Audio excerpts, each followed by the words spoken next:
Welcome. Welcome to Poetry Flash in Berkeley, California. I'm Joyce Jenkins. Today we are delighted to present a reading by Stephen Rood, Richard Silberg, and James LeCuyer. Featured books for this reading are available at bookshop.org/shop/poetryflash. Jim LeCuyeur's Stories for Clever Children is available from ravenandwrenpress.com. And you'll find these links in the chat box. The Poetry Flash reading series is co-sponsored by Moe's Books in Berkeley.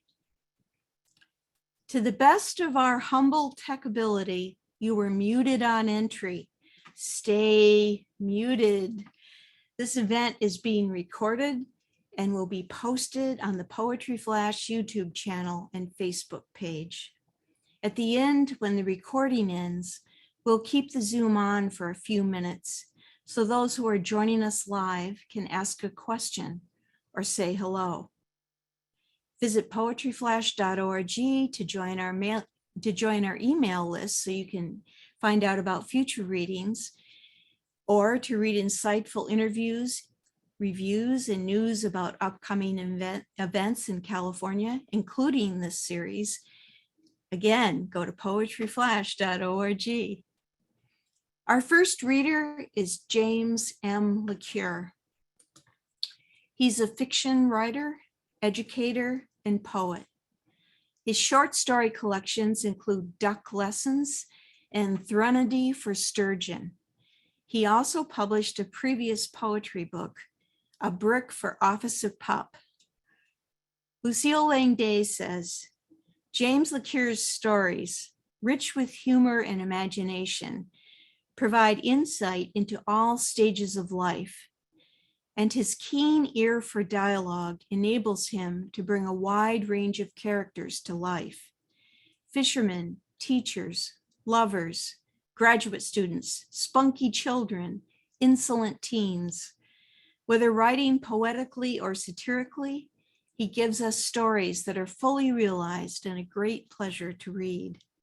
His new collection, Stories for Clever Children and All Curious and Thoughtful Adults, began as tales spun for his grandchildren and great-grandchildren. Jim LeCuyer has served in the U.S. Navy, worked as a commercial fisherman, a taxi driver, a report writer for the Berkeley Police Department, and as a longtime high school English teacher at School of the Arts in San Francisco. Lately, he's also been writing poems that are love songs to the sea. So let's see what he has for us today. Let's share a warm welcome for Jim LeCuyer.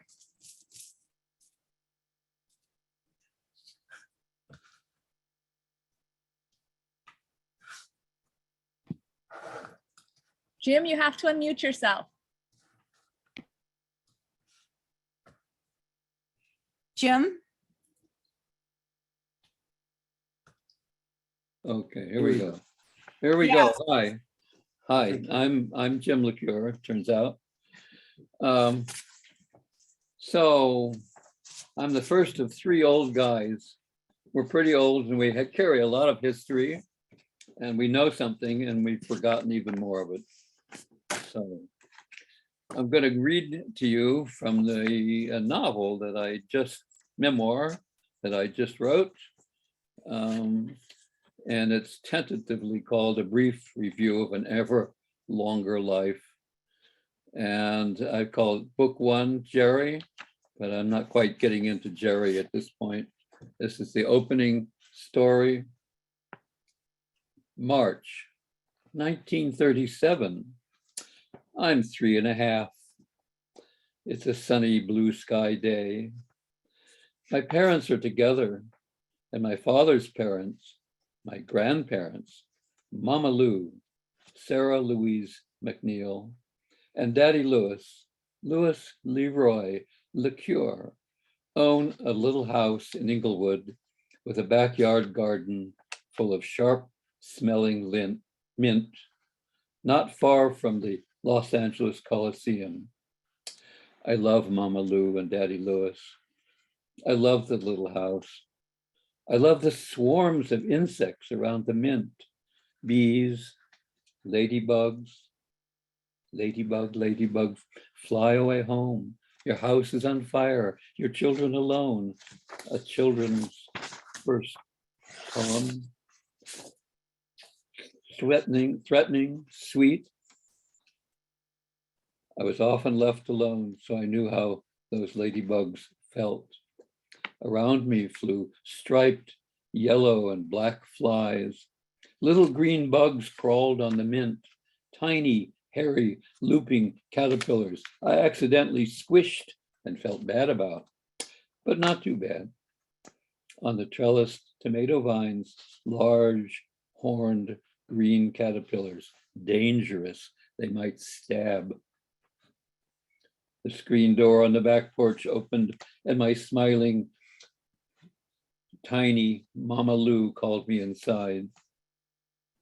My mother and father had taken me to Mama Lou's to see the new baby Pat, who had recently arrived with its parents, Pat and Sally Kelly, my cousins. Pat Kelly was my father's best friend and very muscular and hairy. My Sally was big, beautiful, and blonde. She held me close. She gave me cookies. My mother told me I would love baby Pat, but I couldn't. He was a disappointing, red-faced, squalling, wrinkled potato that wouldn't let me have his bottle. I leaned into the carriage and snatched that bottle and sucked hard on it, something I hadn't done for far too long. Baby Pat set up a fiery wail and I scampered, bottle in mouth, behind a couch in the front room. My beautiful Sally screamed, "Jimmy, Dad!" She hurt my feelings. She was my Sally. She held that baby Pat in her arms close to her breast, just as she always held me. My father reached down behind the couch and snatched for the bottle, but I twisted away and held fast and sucked all I could. I was not coming out. I was before baby Pat. I had rights. They had all neglected my bottles, and since I was the best child in the world, I deserved any bottle I wished. So I kicked when Pat Sr. and my father moved the couch and pulled me out by my feet, but I had already drained the milk from that bottle. My father yelled, "You are not a baby anymore." He was too loud. My mother bent down for me, her hands reaching protectively. I would never let go. The bottle was so familiar, its squarish feel, its rubber nipple, its warm, slightly sour milk. It contained a little bit of my old, good mother, the one who used to hold me close and feed me. Lately, this not so good mother was too busy. She went to work instead of being with me. She left me with people I didn't like, Aunt Pat, Aunt Ella, Aunt Emma, too many aunts and cousins, too many unwanted people. My usually quiet Daddy Lewis laughed so hard he cried. My mother, her shoulders raised like daggers, stood in front of my father, pushing back on him. Mama Lou pulled me away and held me smothered against her flowing breasts, their sweet, powdery smell. Over my mother's shoulder, my father shouted at me never to steal bottles of milk from babies. Mama Lou gently took the bottle. Baby Pat howled in the arms of my beautiful Sally, who kissed and petted him. He was even stealing my Sally. I vowed revenge on all babies. And who was his father anyway? He was hardly ever around. He wore greasy overalls, his black hair sticking up in tufts. He smelled bad.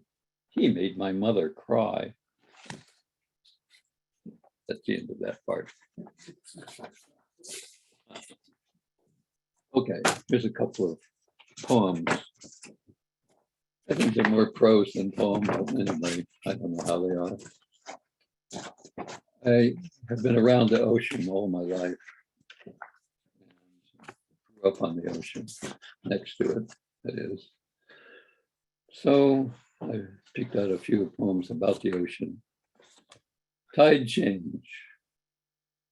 When I was 8, I met a white bearded old man who showed me the mysteries of neon green crabs and red barnacles and pink sea anemones beneath a broken pier at low tide. He drew me back from land to sea, and there I be, fleshy, bearded beast, waiting 80 years for a fishy feast, the same myself incoming.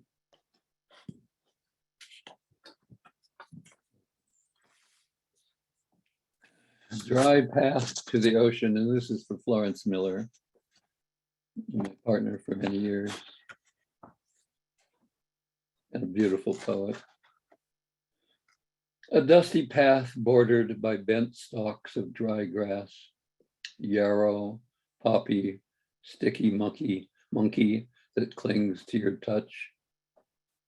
Old memories shrouded in salt mist, old footprints where we held hands and watched the hurry-scurry of shorebirds, plover, sandpiper, medallion lost, Kali dishonored.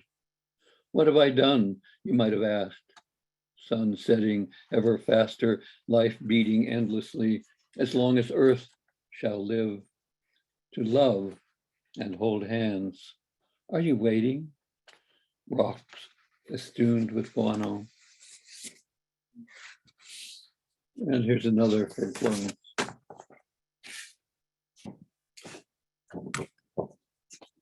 If only the ocean had no waves that beat, and sink into sand. If only there were no soft voices from rolling waters, gulls laughing, then I could all alone recall you only.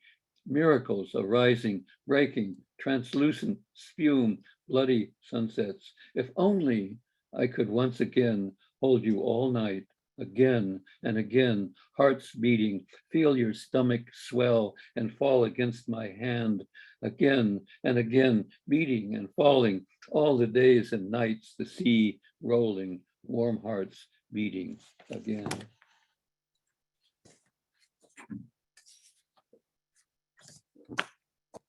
Once a commercial fisherman, and among the many things I did when I was fishing was stand on Bodega Head with the fishermen and look out at the fog rolling in and thinking, I don't have to fish today. It's too rough out there, and the fog's too heavy. On Bodega Head, the fishermen stand above the fading sea as dark fog rolls in. No fishing today. The wind line drifting backwards into time past where we held hands. Swells break on sand cliffs, fading yellow into gray, yellow verbena, everlasting huckleberry red, fading as fog rolls in on cliffs where fossils in their living lived. As we, where you said, I said, our hearts said, your small hand in mine said, we are sand and sea, and the fog rolls in.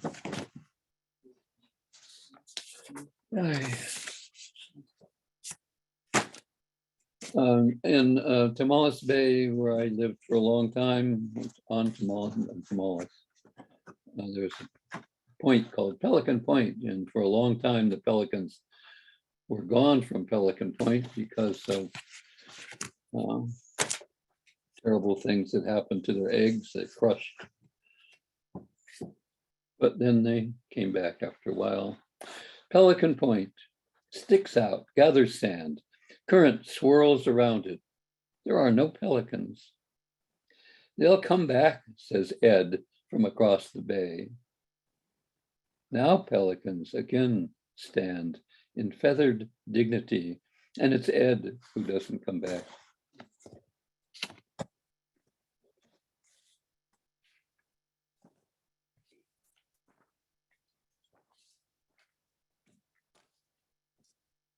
couple at Pacifica Pier.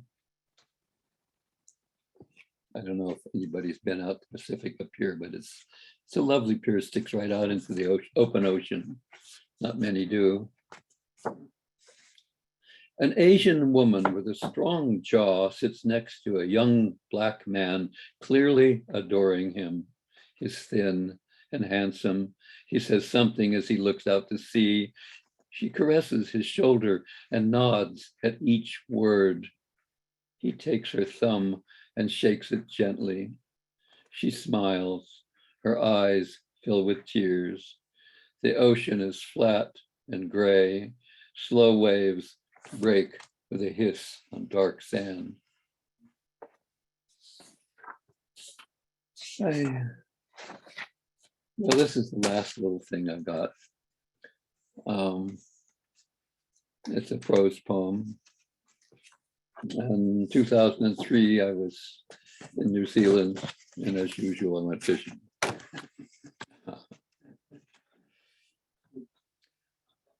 Cook Strait, Wellington, New Zealand, June 1st, 2003.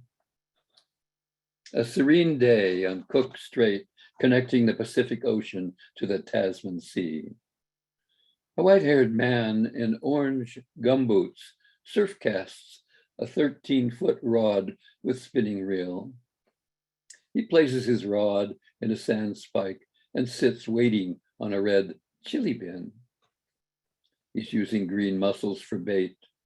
Next to him, a younger man in a black sweatshirt and navy blue watch cap sets up his own surf casting rod and casts and sits waiting on a blue chili bin. There's a lot of waiting when fishing. The bay is calm, but offshore a mile or so in unprotected waters, whitecaps rage. Gulls dive close by, gentle swells drift in, break on black rocks near shore. A curve of volcanic hills with a line of homes set at the base run along the street behind our beach. From time to time, northwesterly gusts sweep around a point of land and lift swirls of suds from the otherwise unruffled waters of the bay. Beautiful evening. High clouds soften the sun, and the wind shifts and howls at us full gale just for a moment, then calm. 3 p.m. We are so far south. There's news on the old man's portable radio. We can't avoid it. The star of New Zealand rugby, Jonah Lomu, needs a new kidney. He has nephrotic syndrome. Terence O'Brien, senior fellow at the Center for Strategic Studies, states the new US strategy is intended to secure American domination of the world. War is a policy option. I've met O'Brien. He said hello, but after that, nothing. The sky grows darker. Sun, faintly visible, veiled by high racing cirrus, is about to drop behind gorse and cabbage tree covered hills. Across the strait, snow-covered mountains of South Island glow in the late sun. The younger fisherman sets up a rod for his girlfriend, who sits reading. She wears a white watch cap with a jaunty black top knot. The young man pulls in a 3-pound red cod. Not so highly prized, he says when I go to admire his catch, but good enough, mate. All Kiwis are fond of the word mate. The Picton ferry steams past, headed for Picton. The older fisherman pulls in a smaller fish, and a gull tries to snatch it as it's dragged across the wet sand. A black lab gallops past. A black lab gallops past, driving a line of resting seagulls up, floating defiantly on the breeze, just out of reach above the dog. He leaps. No weapons of mass destruction are found in Iraq. 4/5 of the world's fisheries have been depleted in the past 50 years. The girlfriend of the young fisherman awkwardly throws a stick into the water and the lab retrieves it again. Two gray schnauzers leap and play with the lab, try to steal the stick. It's 3:51 p.m., winter in New Zealand. The sun sets at 5:15. Richard Chamberlain reveals he's gay. I'm not afraid anymore, he says. He's 68 years old and no longer a leading man. More than 600 sea lions are starving back in Monterey, California. President Bush announces the discovery of 2 Iraqi laboratories that might have contained biological weapons. This proves, he says, that those who say we haven't found banned weapons are 100% wrong. He declares the Iraq war over and turns his attention to Iran. Tomorrow, there's a celebration of Queen Elizabeth's coronation. Long live the Queen, she's 80, but no fish for me today. Maybe it's my bait. That's what I have to say for today. And thank you to Poetry Flash and to all. All my Thank you, friends. Jim LeCuyer. Thank you so much. Now, our next reader. Our next reader is Richard Silberg. And Richard Silberg is the author of 6 collections of poetry, most recently The Horses, New and Selected Poems, and Deconstruction of the Blues, recipient of the Penn Oakland Josephine Miles Literary Award and a Northern California Book Award finalist. D. Nurksey says, dynamic, kaleidoscopic, shot through with 1,000 faces and voices too real to be characters.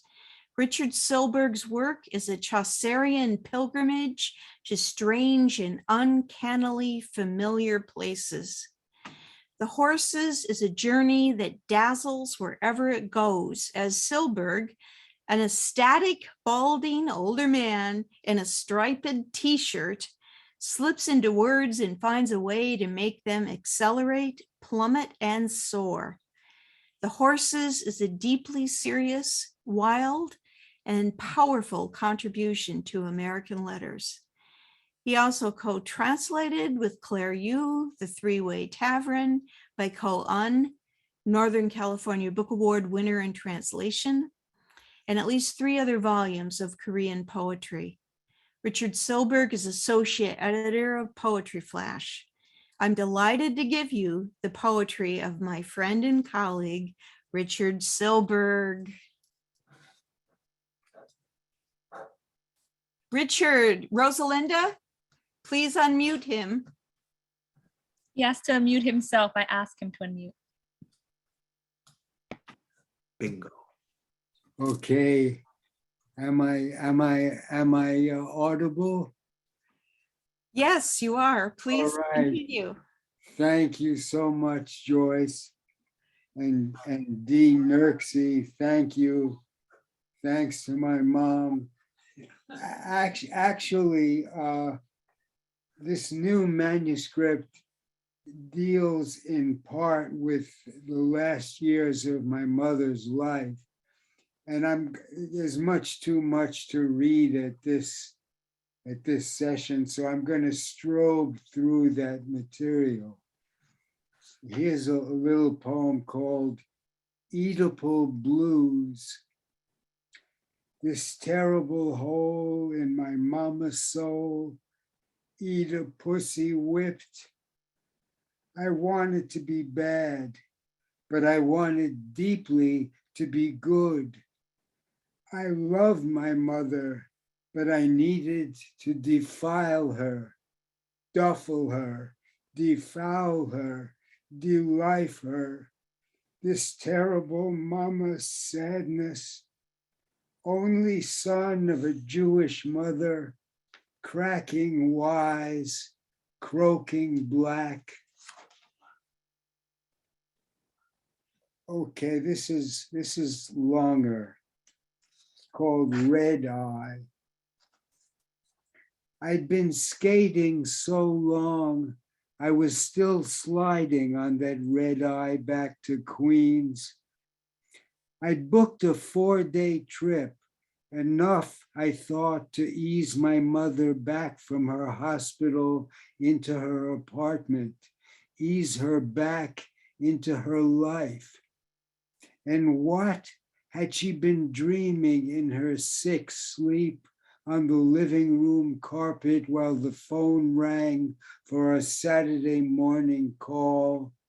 While hours later, cops swarmed through our second-story windows. I didn't go there. No way to know the duration of that sleep, hours, days. When she didn't answer, first time in our lives, my mind began to strobe. Did I acquiesce on some split screen to her being done, clean, gone? I thought of her doctor, whom she mocked as a big hat Jew for his Hasid headgear, but she liked him, could talk to him, and magically he was there answering his phone on a Saturday afternoon. It was he who summoned the police. I took a taxi from Kennedy home. It still half claimed that word, and let myself in the quiet apartment around 7 a.m. Decades of tired memory, kitsch, the tchotchkes, weird traces of sneaky voluptas, of ancient childhood skullduggery.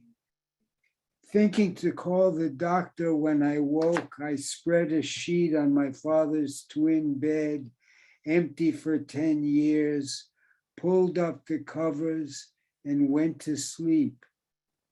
Ring of the phone. He was calling me. Your mother's mind is completely gone. He honed me awake, almost anger, almost disgust.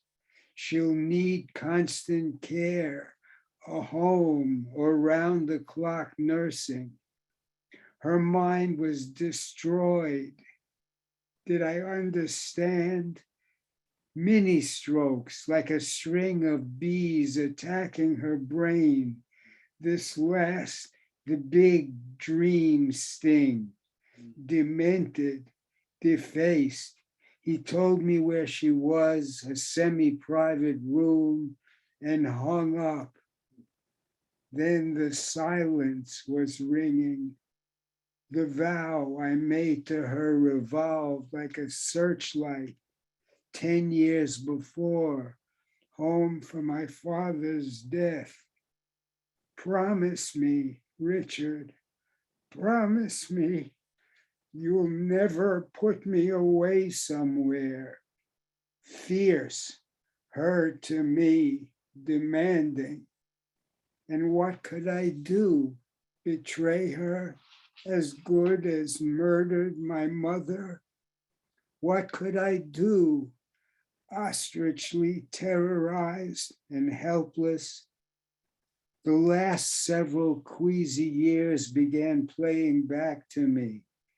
Hillary Clinton, my mother's delusions of intimacy. Ma, how could she know you? Thousands of people are sending her money. Her infuriating certainty. Hillary knows me, Richard. Her screaming into the phone. Shut up, I'm trying to talk. When I listened on the other line, she was screaming at a tape loop. But most harrowing, most terrible were the sweepstakes. On one of our phone calls, she told me she'd won $25,000. Sounded hollow, strange, but maybe she did. 350,000 in the bank, a surplus each month from my father's Social Security. What did it matter? And what was the harm? Lucky mom, I congratulated her. But soon it was all she talked about. She'd won this, she'd won that. She had to keep entering because she needed the money. Nothing I said back had any effect. And then her bank was calling me, endless small checks.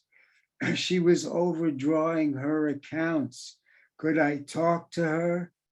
When I did, she was furious. The people at the bank were stupid. They refused to cash her winnings. The bank called me again. Would I cut her off? How could I do that to her? Money she'd amassed through the years of managing my father's business, of saving, working herself in smart decisions. And how could I shock her, affront her? And who would shop and pay the rent and pay the bills when she was in Queens and I in California? Next trip home, though, the actual shocked me. Hundreds of envelopes bundled with rubber bands, as if she were on cocaine, sitting in her vanity, writing out checks and sweepstake forms, high and feverish, flooding her life space with desperate bundles of what? Of love, a blare of goodies to spangle the loneliness, the spangling itself. I felt cold fear at that manic industry, anxious ghosts of the let's get crackin' mama, heroine of my childhood, who sewed the name tapes into my summer camp clothes and towels and sheets, who marshaled my education and gathered the family, who cleaned and baked and roasted, who hunkered like a wrestler behind the wheel of our old Chevrolet twice in 2 separate years, and drove my father and me up and down the eastern seaboard, New York to Miami for my father's winter shows, DC, her brother, my Uncle Stanley, and his family in Anniston, Alabama, kudzu in the trees, little wild red peccaries on the roads in Georgia. Let's get crackin', pun across 50 years.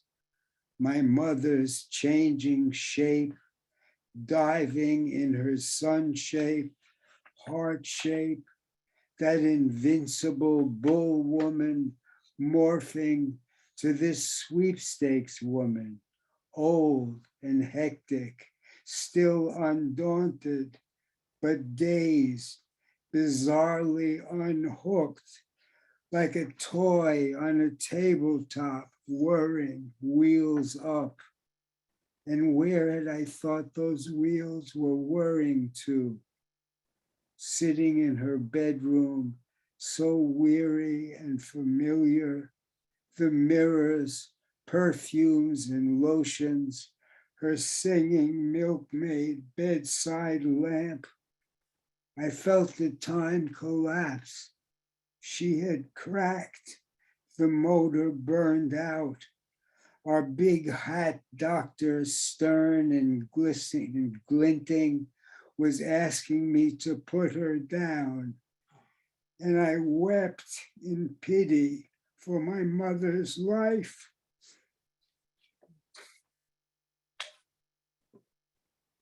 Okay, we got a few more poems here. This is called Kingdom. For all my dread, snake hair of the broken vow, She never knew I'd committed her. She had no idea where she was anymore. Wide and shining, she liked the day room, being with other people. She'd been alone too long, liked the presentations, the activities. Florence Nightingale, a good multi-story complex at 98th Street and 3rd Avenue, an easy crosstown bus trip from the Friends where I was staying. Winding, unminding, love's labyrinth. Those last 2 years of her confinement released us, opened my heart. How could I not love my mother when she was helpless as my child, a bird in a bright cloud, but still in there, soul self, feeling and willing, if she couldn't quite think, whom I'd loved so purely as a little boy, her confidant, turning the family's mysteries, hollows and heartaches to the light, ideal mama, high and beckoning. When she lost her mind, I found that love again. When reality was gone, everything became possible. We could relive it, counter charm it, the numb years, flat and weary, especially after my father died, coming back to Queens for 2 or 3 week trips, stale tick-tock lovelessness of it. She cinched into her TV chair for her feel-good shows. I sprawled on the couch with my books, killing time, dreaming time, so sick with contempt, I could hardly breathe. There was a dream from deep in my childhood, 8, maybe 10 years old, more a daydream, fairy tale tableau. I'd be leaving, lump in my throat, setting out into the wide world. Goodbye, mama, goodbye. Fading across the horizon, far, sad away. Only that scene, cloud swept, aching sweet, the consummation without image, off in the future, in the silent fall of dream leavers, when I'd return, wrapped in fortune, and exalt her, raise my mother up. Long, more than 50 years way around, so late, too late in the unreal world, brief kingdom in the time burning through, we dreamed it. Okay, we got 2 more poems here. Here's a shot of my mom in the home. It's called The Music Party. No mom in her room, no mom in the day room. They tell me she's up on an upper floor at a music party with Yoko. Getting off the elevator, I can see she's cracked wide open, front and center, gossiping with animation, directing traffic. My mother has loved music all her life, married a piano player, been a show business wife, though she can't access that anymore. Now, she's right now, pouring herself forward, orchestrating, receiving Yoko. Usually my arrival is a big deal, She claps her hands like her horse just came in. But today I'm only a gleam in her eye as she sings to Yoko's electric piano, Irene, good night. Other patients ring bells, beat drums. My mother is streaming light, as though her frontal lobes, her mind had only been a filter. Her smile so wide, her features stretch almost to vanishing, the sun of her skull shining through. Okay, last poem here. My mom. Well, this is really self-explanatory. The poem is called What I Said. Woke up last night at 4 o'clock, sliding down the pipe to my death. Dark red, jittery slide.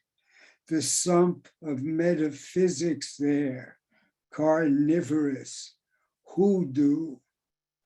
And like any baby monkey on its wire frame, my soul turned to her. Late in her life, my mother took to calling 911. Wee hour ambulance to the hospital. It was never dire. Her eternal stomach and intense intestinal ailments. Once on the phone, I even lectured her on the cost of medical care. It gets a little scary, Richard. Can you understand that? I did. I do. And when I sheepishly said so, we had a rare, sweet moment of unity. That was 15 years ago. I love you, Ma. Don't be scared, I said last night, mothering my dead mother, mothering my death. And then I went back to sleep.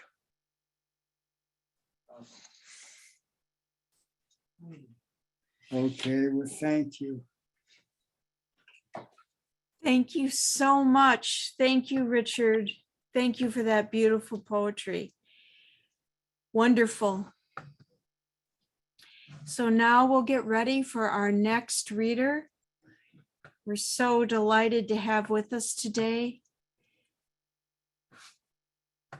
After Richard Silberg, we have Stephen Rood. So let me introduce you, Stephen. Stephen is a poet and for years also a trial lawyer. His brand new collection is Naming the Wind, published by that Bay Area treasure, Omnidon. In its notes, the press tells us, wind moves through this collection. The collection navigates the intimacies of human relationships with others, the challenges of working as a lawyer, trying to maintain integrity as others fall prey to corporate greed, and the complexity of holding a Jewish identity while being awake to traditions hold on the mind and its cost. An earlier iteration of this manuscript was a 2019 National Poetry Series finalist. To my reading, this rich new collection holds such tender moments, expressing the poet's regard for nature, deeply important connections to his son and wife, for his love of music, for his deep, almost father and son relationship with the late, great, brilliant poet, Jack Gilbert. Stephen helped care for him as Jack lived with and passed from Alzheimer's. C.S. Giscombe says, Late in this ranging and wild book, Stephen Rood offers this in response to an older poet's challenge. I have power, depth, fear as my tones, and uncertainty as my shape. And the beauty and the multiplicity of uncertainties that calling forth is what this book stakes its being on. Please welcome, send some warm vibes to Stephen Rood. Thank you, Joyce. First of all, I want to say very quickly that Joyce is a world treasure, and Poetry Flash is a world treasure, and the dying art of poetry would be not at all the same if it weren't for Joyce and Poetry Flash. I also want to acknowledge my dear friends, Richard Silberg and Jim LeCuyer.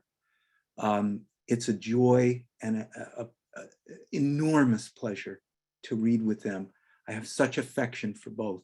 I'm the youngest of the three of us, and that's why I'm the one in charge of Zoom in this room. And because of my legal practice, I actually know how to sort of vaguely navigate Zoom. So that's why I've done that.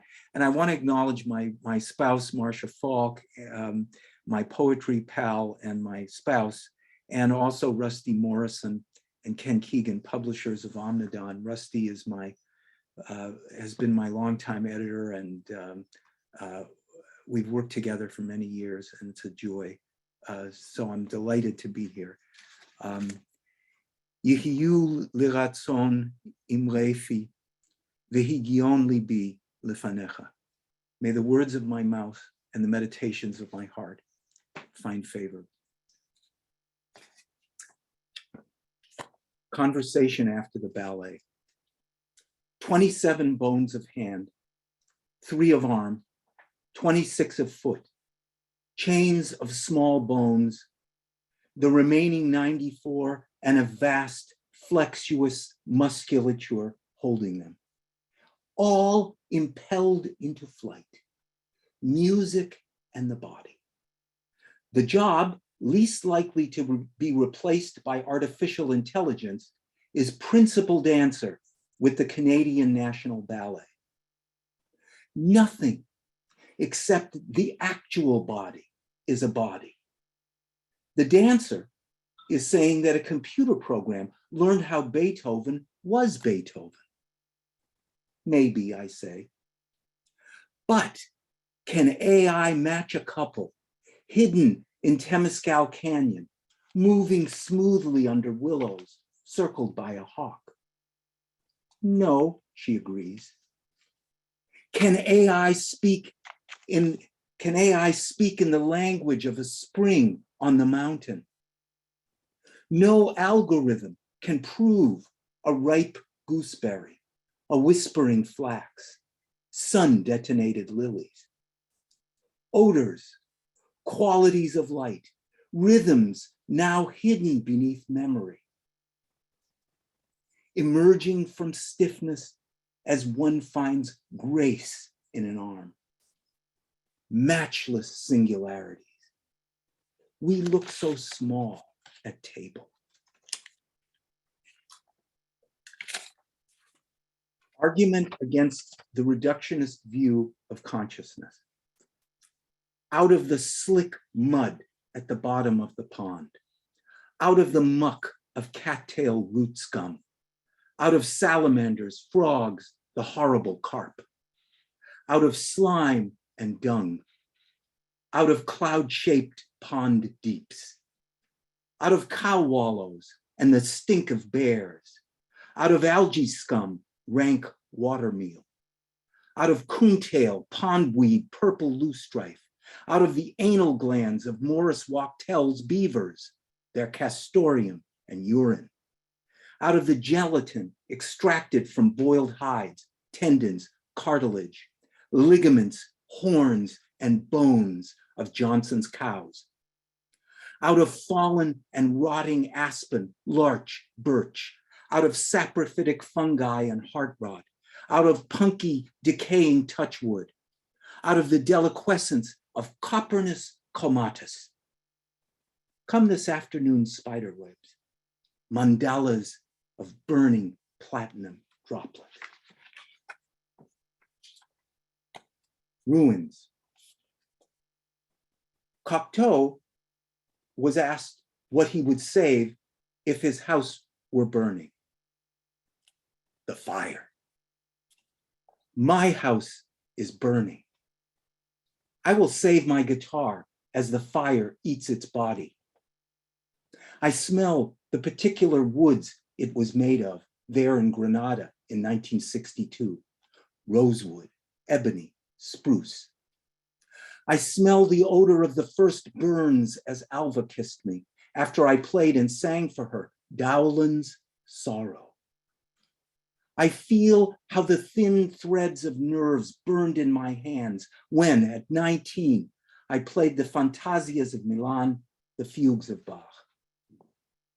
I no longer need to play the burned instrument in order to hear it breathe next to my chest, its warmth remaining there as a stamp in soft metal.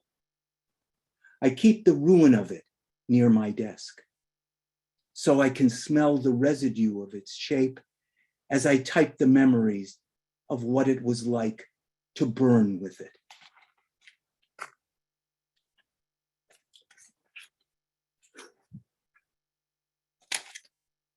Worm. The worm eats dirt and fungi, his humble provender. The worm's father teaches him that he is a born worm who must blindly serve his worm progenitors and be bait. The worm's segments and long muscles enable him to push through soil. He has no voice. He shares this silence with all worms. These are his fates: sliced by shovel, drowned by rain, plucked by robin, squished under boot.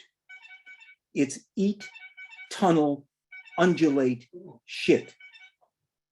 Lucky, he muses. Today, the worm is eating along in loam, under camellias, from nowhere to nowhere. Hold on one second. One of my beloved poet friends is getting a phone call, and I don't want to interrupt the reading. Hold on. I'll start at this point. Actually, hold on. I'm sorry. It's very very troubling. Hold on.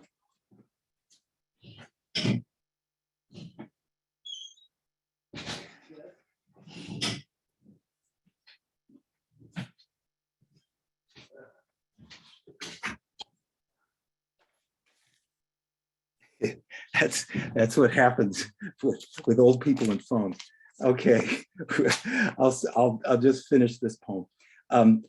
These are his fates: sliced by shovel, drowned in rain, plucked by robin, squished under boot.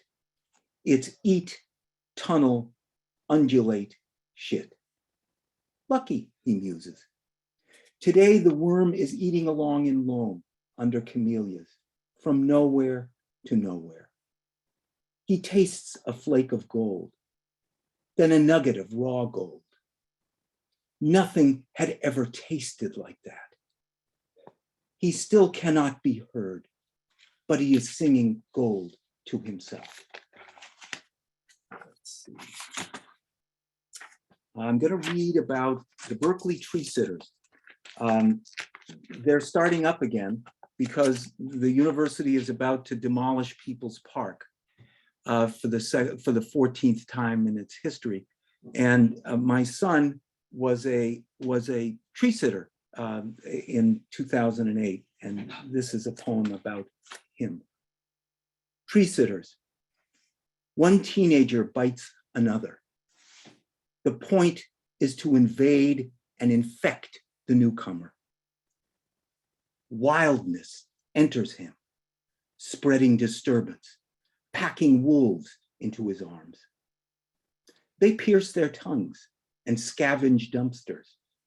They go up into trees, smoke weed and burn sage, a small tribe that moves quietly and swiftly through the canopy, shaking leaves lightly, evading police and the other powers. Body lice don't matter because they're already in paradise. My son is one of them, with his forest name, Chanterelle. I pass his sacred grove every day and often see him lounging in the oaks with his friends. Millipede, fresh, compost, citizen, creek. I imagine they're saying how crazy the adults are down there in a failing civilization, and how relieved they feel in their smoky tree village, waiting in the leaves, calm and watchful, almost invisible. When I'm closest to his platform, I whistle for my boy in the old way, when he would run into my hands. He always whistles back, the little Indian trick we share. Two birds whistling, we are still here.